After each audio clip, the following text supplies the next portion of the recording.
Haunted corn maze, haunted house, haunted cemetery, all places you might visit if you enjoy the spooky. But what about a haunted border? The Texas-Mexico border is a unique place. Its harsh landscape is filled with dinosaur tracks and fossils, but the Ysleta community of El Paso is also known for its paranormal activity. My next guest grew up as far away from the supernatural as you can imagine. After graduating high school in Montana, he served 13 years in the Air Force as a mechanical flight engineer and field artillery surveyor until he became a U.S. Border Patrol agent in 1998. It goes without saying that he saw lots of things over his 23-year career, but it's the ghost stories that really stand out. Today, he's going to give us a seat at his virtual campfire and share some of his encounters. From engineering to ghost telling, the El Paso ghost magnet, detective for the deceased, Leon Baker. Thanks for being on the show. You're welcome. Happy to be here. I was really surprised by just how many incidents there were at the border, how common these stories were. Do you have any theories as to why the border is has so much paranormal activity? You know, it's odd. You get these things they call ley lines, and I don't really buy into the ley line theory too much, but they say that based on where these lines lie across the globe, those areas are more of a hot spot for paranormal activity, paranormal incidents, the supernatural. We're nowhere near any real ley lines. I'm pretty sure the ley lines are just built for map making and stuff like that. They're not really something that exists on the earth. Somebody's going to throw something at me, I'm sure, right now.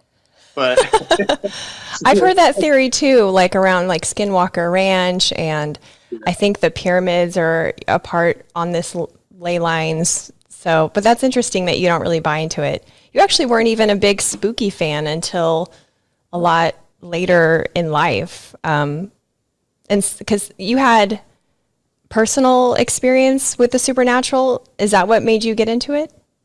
Yeah, you know what? Real quick story is that when I was a child, I was staying with some friends in Kansas, at this little farmhouse. And they said, hey, come over here, or let's go in this room. We're going to play this cool game. We're going to shut off the lights, and we're going to lock you in this room. Oh, my God.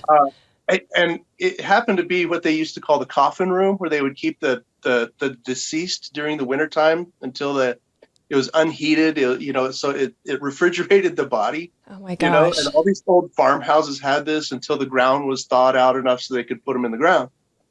So that was this room, but for them it was just storage. And they said, you're going to go in this room and you're going to hide in this room. We're going to shut off the light and we're going to lock you in there. It's really fun. Because you were the youngest child, weren't you? That's how I know. I was the oldest. I was like the middle with my friends, right? Okay. But they're like, hey, let's mess with this guy. And they said, it's really fun because the ghosts drag the clothes between your feet. And I said, hell no. And I pushed my way out. And I was like, ghost. I had nothing. I didn't want anything to do with. Nowadays, I'd be like, yeah, that'd be cool. But, my real first experience that actually happened, because that one I didn't allow it to happen. It scared the crap out of me. My first experience was in a hangar at Hickam Air Force Base in Hawaii, and it had been hit by the Japanese attack. So there was bullet holes, shrapnel holes, all kinds of damage to the hangar that you could still see from December 7th, 1941. And Wow. Inside there, you could hear people walking around and talking. I could hear people humming a tune. What? Doors opening and closing. You could hear it. I mean, you could hear as if there were probably about 4 or 5 people in the hangar with you. But when that happened, it was usually late at night and I was alone. That was it. I was me. There was nobody else in the hangar.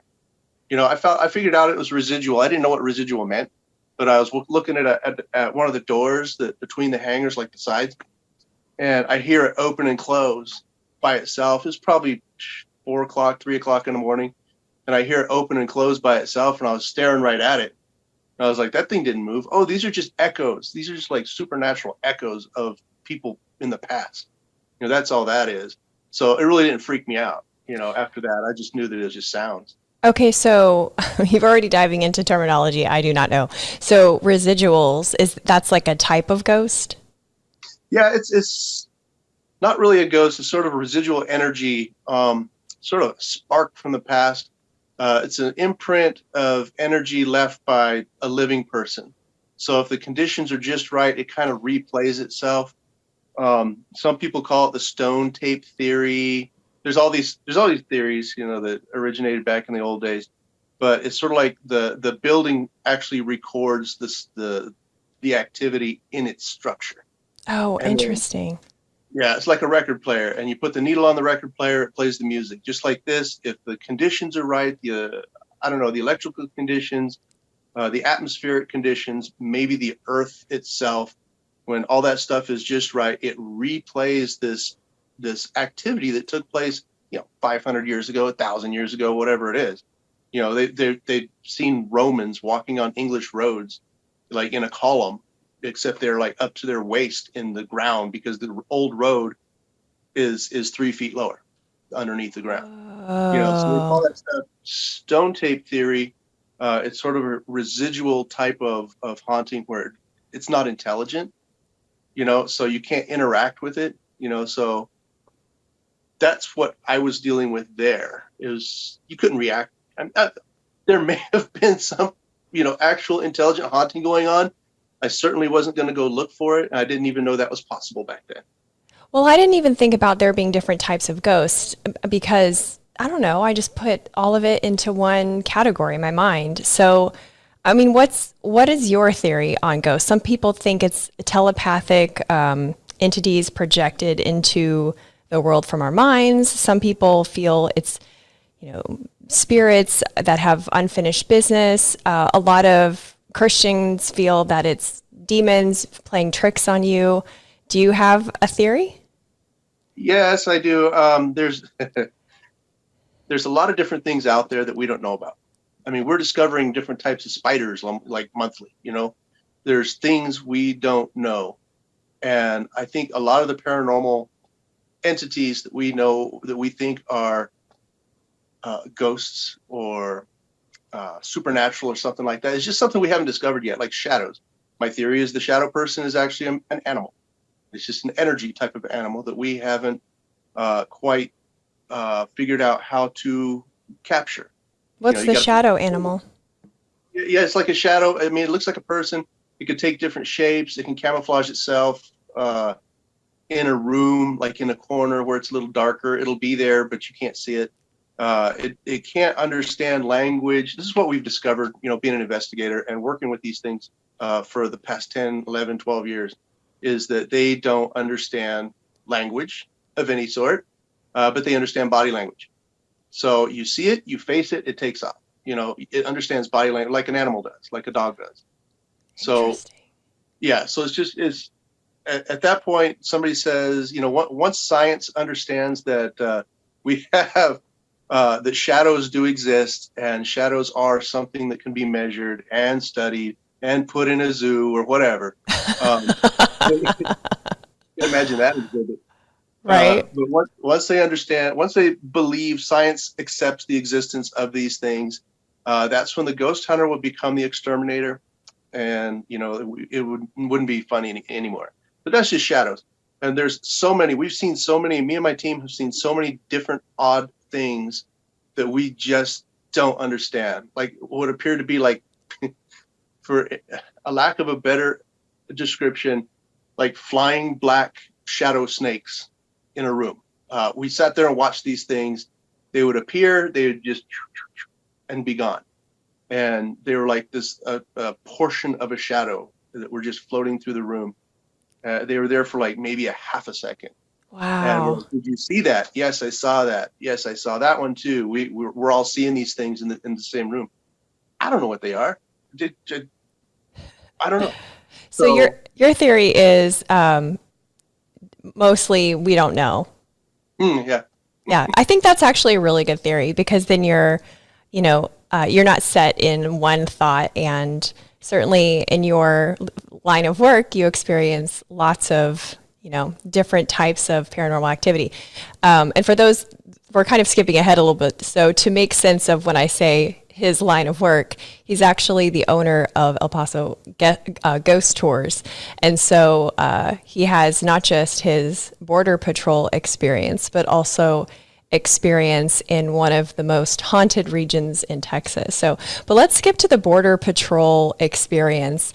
While you were on patrol, what was the closest personal encounter to a ghost you had? The one that sticks out the most. So I didn't have any experience in any of this stuff except for what I told you before, as in the hangar, that daily type of thing. I was sitting in my truck. I can't remember what time it was. I just know that I was tired. It was dark. It was quiet. There was like nothing going on.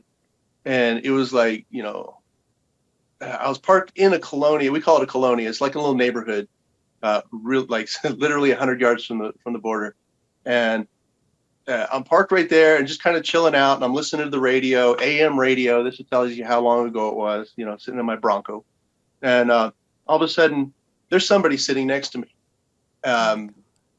We have what they call a tricky bag, which is like a bag of the things that you need while you're on duty. And it's sitting next to me in my passenger seat. And I blink, and then there's a guy sitting there. And he's wearing a white shirt, and he's wearing blue jeans, a little bit heavy set. I knew exactly who it was because I had seen him before. I had met him before in life. I met him. And he was one of the agents who had passed away in a motorcycle accident off duty. And they had spread his ashes on the river down there. And I knew exactly who it was in that instant. And I turned to look at him like, what are you doing in my truck? You're dead. You're not supposed to be here. And I spun around really fast and my heart rate just was going through the roof. I was just, I can't say I was panicked, but I was adrenalized. And I just I threw it in reverse and I backed out of that dark area and I took off down the street, and I decided I wasn't going to set myself up in that spot anymore. So I'd rather sit somewhere else. And for some reason, during my entire 23-year career after that, I never parked there again. Yeah, I don't blame you. The location has nothing to do with what happened, but I just couldn't bring myself to park there again. Even though I've had, terrifying experiences later on, this was kind of a friendly one, Right. That was kind of friendly. If it felt like he was messing with you a little bit or just popping in to say hi, here to hang out with you. Did you know him personally? I met him a few times. He was one of the guys. He's a lot more senior to me. Because when he passed away, I had like a year maybe in the patrol. So I had only seen him a couple of times. He was on a different shift than I was, but I'd cross paths with him, caught a ride with him now and then in one of the vehicles at work, and that sort of thing. Chit-chatted with him a little bit. He's a really good guy. It's a huge loss to see him go. Oh. But yeah, he's a nice guy, but I wasn't like close personal friend. But I knew exactly who he was, and many of my friends, many of my coworkers have seen him also. Seriously? Yeah. In the same way, popping up in the passenger side of a truck? Oh, yes. Oh my gosh, he has an MO. Yes. Well, see, one guy saw him a different way, and that was he had to admit he was starting to nod off a little bit, and he was real close to the river, which that's kind of dangerous. And so this, the agent, the spirit agent, he pops up in the passenger window and he says, "Don't trust him," and nods like that. And my friend looked right at him, and he couldn't figure out what this guy was doing, standing there wearing an older, outdated uniform. And he just like looks at him and he freaks out, of course. And I'm sure he got the shot of adrenaline too. And he looks on the south side at that point to look on the south side of the river, the border, to see what he's talking about. And there's Mexican military or the Mexican police department, a couple of units from Mexican PD. Whoa. They're over there doing something. They got their lights turned off and they're just doing something. So this agent was telling him, don't trust those people over there. They're up to something. And that's kind of when he shows up, is when something's going on. There's a crime afoot. But when he saw him, and as soon as he looked over, he looked back at the ghost agent, he disappeared. Wow. And I had to bribe him to me, and he said he's wearing, he's a white guy, kind of tall, cowboy hat, a little bit heavy set, and he's wearing the metal badge. And nowadays we wear a fabric badge sewed to the uniform. On that day, he saw him wearing the old school metal badge that I used to wear when I was in the late 90s, early 2000s. And I said, I know exactly who that is. And one of the guys actually, he popped up in another guy's truck. This agent jumped out of his truck, circled around the back of the truck with his gun drawn like that. He just couldn't figure out how this stranger had gotten into the truck, because that agent had never met him in person. No, there's very few people that are still on duty that ever met the guy in person. I was 23 years ago when he passed away, 22 years ago. So that makes the cooperation even more eerie, that they're describing the same person appearing in generally the same way, in the same clothes. Ugh. Oh, and sometimes he's in uniform, sometimes he's in civilian clothes. So that indicates to me it's sort of it's an intelligent thing. It's him. I saw him in clothes that I had seen him in at the station, but I'd also seen him in uniform in life, but he showed up in civilian clothes for me. How fascinating. Tell me about the girl in the white dress. There seems to be different versions of her.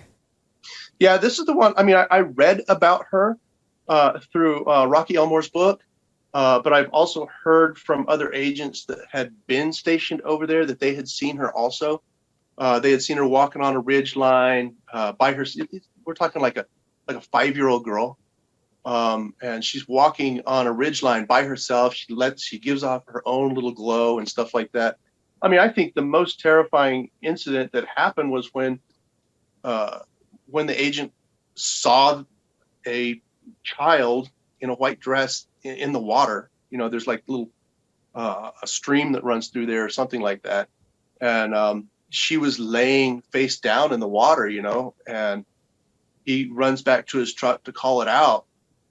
And so he says, hey, control, I got this going on. I got this little girl over here. I think he had maybe put out a little bit on the radio. Something catches his eye, and he looks over, and she's standing right there, like probably 5 feet away from him, just looking at him. Oh. A lot of people think, oh, you know what, these ghost stories are just stories. No, they happen. They happen. And if you're not mentally prepared for something like this, it is going to throw you for a loop. It's going to mess with your head for a long time. The only way I would be prepared if I was on Border Patrol for these ghosts is by having an extra set of underwear in my patrol kit. Like, I don't think I could actually prepare for that. I wonder if she is, you kind of wonder, who was she?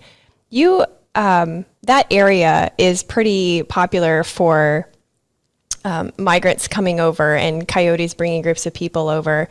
And a lot of people die in that area from thirst or mountain lions or murder. I'm wondering, did you ever have conversations with the people that you apprehended at the border? Oh yeah, I've talked to a bunch of them. I mean, most agents with a little bit of time in, they've caught thousands and thousands and thousands of people, and arrest thousands of people. And if you tell a regular police officer, oh, I've arrested thousands, 10,000 people myself, they're like, you're a liar. Like, it doesn't make any sense. But we're catching groups at a time, like 40, 50 people at a time, so it's not like, and it's like almost a daily thing. Well, right now, it is definitely a daily thing. An agent can catch, 200-300 people in a day, literally. Wow. But, when I was in, back in the day before all this stuff was happening, it was more like you'd catch 5 a day, or 6 a day in my area on average. But anyway, I talked to a lot of people, and, some of them, I caught this one kid, he's probably, I think he said he was like 19, 20 years old, and wearing a ball cap. He had the like rancher clothes, like he worked on a farm. And I started speaking to him in Spanish. He's like, I'm sorry, man, you're going to have to talk to me in English. My Spanish ain't that good. Where are you from? And he's like, well, I was born in Mexico. I'm illegal. That's like, where are you living? Where are you from now? And he's like, oh, I'm over here, Anthony, New Mexico, over here. The kid talked like he was from like Georgia, living in Anthony, New Mexico. I don't know if he was faking the accent, but he straight up admitted that he was from, Mexico, is here illegally. It threw me off. I was like, well, why didn't you just lie to the customs guys when you came in and just tell them you're American? Oh, I don't want to be dishonest. Like that. Okay. Fair So enough. what happened to him? Did he have to go back, or I mean, that's such an odd set of circumstances. Oh yeah, back in those days we had the voluntary return where you basically take a fingerprint, two fingerprints, a photograph, you put down their biographical information on a piece of paper and have them sign it saying they wanted to go back today. And then 15 minutes later they're having a taco in Juarez. We walk them across the bridge. We tell them where to go. Go across the bridge over there. And they go back across the bridge. And 9 times out of 10 you wouldn't see them again for a few days, but sometimes within 15 minutes, so most people are like that. We're like that. I'd say probably about 1 in 10 would actually have to go to jail because they had warrants or they've been caught too many times or something. But I've talked to a bunch of them. I remember you talking about you met a guy, was he an anthropologist? Yeah. So we're in a cotton field. It's probably 2:00 in the morning. It's out of town. I mean, it's dark. It's lonely. There's like orchards and stuff around there. It's in a place called Clint, Texas, which is east of El Paso, a little ways.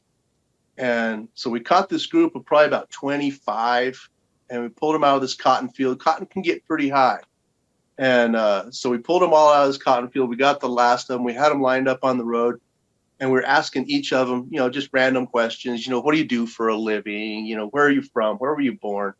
How old are you? Just stuff like that. Kind of passing the time, chit-chatting with some of the people that came across.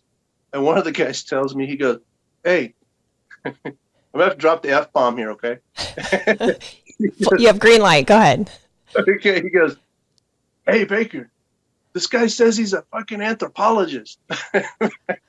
And I walk over and I said, really? He goes, I am an anthropologist, but I am not fucking. And I said, not right now, you're not. Like that, he just started laughing, so we kind of broke the ice at that point. I'm not the bad guy at this point, right? And I said, what are you doing? Like, we need anthropologists in this country. You just fill out some paperwork, you come in legally, you got a green light. And he goes, well, it's too hard. And I said, oh, and this is easy? You're laying out here, you're an anthropologist, you're laying out here in a cotton field? And he's like, yeah, I guess you're right. I've caught doctors. I've caught one of those guys that put the braces on people. Orthodontists, yeah. Orthodontists. Him and his family, he didn't have braces, but the wife and kids all had braces. And I was like, well, he's not lying. Obviously, yes, he's doing. I think he's from Brazil or something like that. I can't remember. It's been a long time. So I always thought, when I heard these stories, usually from the news or whatever, like, why don't people just do it the right way? I mean, like you said, why would they make it so hard? And I don't know. I didn't realize I had no concept of what the immigration process was. And I had a Canadian friend at the time that I saw probably about twice a week. So I had a chance to get regular updates from her, and her immigration process was brutal and expensive, and she always had to backtrack and drive like faraway places to meet in person at an office to do something. And it was, and she was even married to an American, and it was just insane. And she would be like, oh yeah, you're going to be official in like a couple weeks, and then something would happen. And I mean, I feel tired just thinking about it. Have you learned more about the immigration process that you didn't know since being a Border Patrol agent? Well, yeah, kind of. I mean, they gave us these books. Oh my gosh! This is the old process. For those listening and not watching, he's holding up a 3-inch thick book. 3-inch, yeah, 3-inch thick. The immigration law book. It is officially 1,976 pages. 1,976 pages of laws and all that during my academy days when we had to learn most of it, and it's a mess. Like it's a mess. We get people, by the time they got to us crossing the river the wrong way, and we roll their fingerprints and something would come back in the system. Occasionally, it would be that they got denied. Occasionally, it was because their name was misspelled somewhere and it got denied, and then they just get frustrated. I imagine. I mean, I caught a family one time, and I said, "What are you guys doing? Why are you guys crossing?" And they said, "We want to go to a wedding up in Socorro, Texas, which is right there. Right. We're trying to go to a wedding today." And I said, "Well, you can't do it like this. You got to go over the bridge." And they're like, "Well, this is the only way we know how to do it." And so is the mom and the daughter and like a kid, and the mom, the elder, kind of elderly mom. I tell the daughter, I said, "Well, just go to Banamax and you get your permit and you go to the bridge and you apply for the permit. You got to pay like $500 or whatever it was. I don't even know what it was back then." And I said, "It's not that hard to get a visitor permit for a day. And you can come up, you can go to the wedding, and then you go back home." And the mother just glares at the daughter because the mother feels so embarrassed to be caught like a common peasant crossing the river. And oh my gosh. I imagine Thanksgiving or whatever, not Thanksgiving, I guess, but I imagine Christmas dinners at that household were probably not quite as friendly anymore after that. Yeah. I would imagine. That is insane. I also imagine that, the equipment that Border Patrol is using for surveillance is top notch, like night vision and thermal sensors. Has it ever recorded something that wasn't visible by the naked eye? Many, many times. Many times. I had a friend, so we used to use this one thing. We called it the Johnny Five because of that movie Short Circuit. It looked like that robot Johnny Five. It's got the little lenses like this, so you basically hold it up and say FLIR, called a recon. They're like $100,000 unit, and here we are, rough Border Patrol agents with these things, it's only $100,000. But this thing has the ability to snap pictures like a digital camera with a lot of other things that I can't talk about that it can do. And so he's looking at the border fence, and he sees what appears to be a hot spot on the fence. It looks like a body climbing the fence. So he snaps a picture. I don't know why, but he snaps a picture, and he goes racing over towards it, and he gets kind of close to where he thinks it was. He can't see it with his flashlight, so he uses the FLIR again and looks up. It's still there. And so at this point, he's like, "Wait a minute, something's wrong. Something's different." And he snaps another picture. And so I saw the two pictures, and what it was like sort of an oval, about a 6-foot oval attached to the top of the fence, sort of like a person climbing the fence. Okay. But it wasn't hot. It wasn't a heat signature. We realized that it was backwards, that it was actually a cold signature. It was probably, I don't know, 60, 55, 60 degrees outside, and this thing was a lot colder. I have no explanation. The fence is made of metal. If anything, it would be giving off heat. I don't understand why it would be giving off a stationary spot of cold that big and that cold. I don't know. Other times, I was in the camera room, and we saw a guy come. Actually, I was outside at that moment, but they saw a guy come across the river and go into a bush. And I walk in the camera room, and I said, "What's going on?" And they said, "We got a guy. He just came across. He's hiding in that brush right there, that bush." I said, "That's an awful small bush to be hiding in, but okay." But you could see the heat signature. It was significantly more warm than everything else around it. And so they call the agents. The agents move in. They use their flashlights, and they're looking for sign, which is footprints. So they're looking for footprints. And let me tell you, we can track some people. The smallest thing, we know that somebody's been there. And they're like, "We got nothing." And we're like, "Go take a left. Go to the left. There's a bush there. Go into he went in that bush. He disappeared in that bush." and they walk around the bush. And that's when you start realizing how small the bush is. It's maybe 3 feet tall, maybe 2 feet across, and you can see the agent behind it, like a little piece of sagebrush or something. It's not possible for a person to hide behind it. And the guy just disappears behind it as if he was hiding, not like he dropped into a hole or something, but they're like, there's nothing here. I think a couple days later, I went out there to look at that bush, and it was just, I think it was creosote or something like that. But you could see right through the thing, So if you got a flashlight, you shine your flashlight on it, you're going to see the other side of it. It's That's baffling. crazy. Oh my gosh. So, I mean, you have this huge collection of these stories and you're very open in telling them. Generally, are other Border Patrol agents fairly open to, they come back to, their break room or to be switch out their shift and they share these stories freely? Or is it something you kind of keep on the down low until you retire?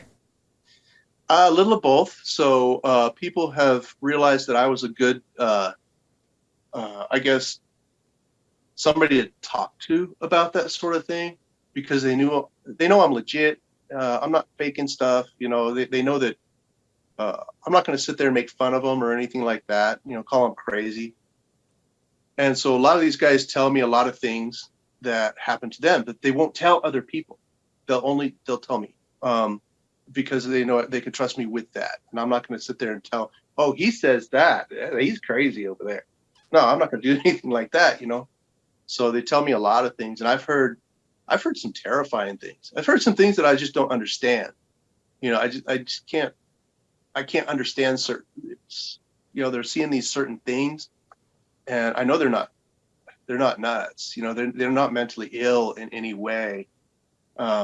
I just don't understand how they think they saw that or what they're even talking about. It just doesn't compute.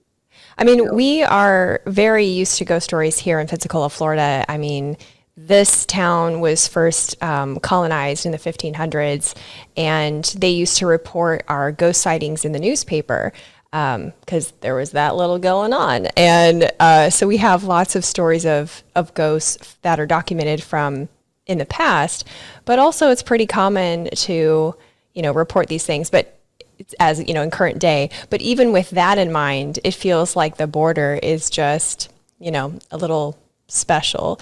And you also have all these experiences, the DeSoto Hotel, which I know unfortunately had a fire recently, but you also make your own equipment to track all these occurrences, right? Oh yeah.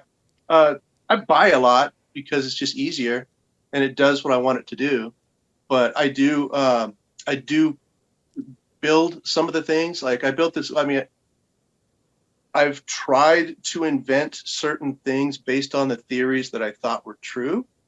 Like a coil and a magnet, sort of a, I guess you call it a microphone that works on a different frequency, not air, but works on like an electrical microphone sort of thing. And that just didn't work. I don't know what I got wrong, but it didn't work.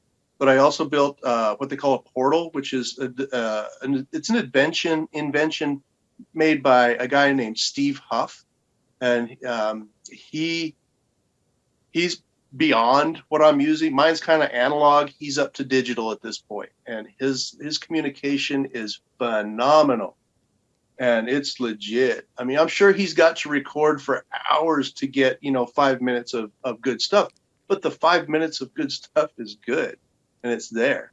And what I use is basically a speaker, like a portable guitar speaker with guitar pedals that are attached to it. It's a noise reducer and plus a reverb. And you're supposed to plug it into the wall, but I made it portable. I go through a lot of batteries that way. I made it to where you could use batteries on it, so I could take it everywhere. I could take it into a cemetery if I wanted to, which is awesome. And you can get the stories of the people from themselves. As a side note, actually, 2 days ago, I was in the local cemetery, a place called Concordia, which is a very old, well, it's for El Paso, it's very old. It's not the very first cemetery, but it's from the 1880s is when it kind of became popular to use that cemetery. started getting divided up into the different, churches and stuff like that. Anyway, there's a person that was buried there. She's kind of a local celebrity, but she's been marginalized for way too long. So I went to her gravestone and I started asking her questions. And this woman's voice came through, and it's kind of a gravelly voice that came through. See, she passed away from tuberculosis. And so I kind of attribute that maybe to what she had when she died.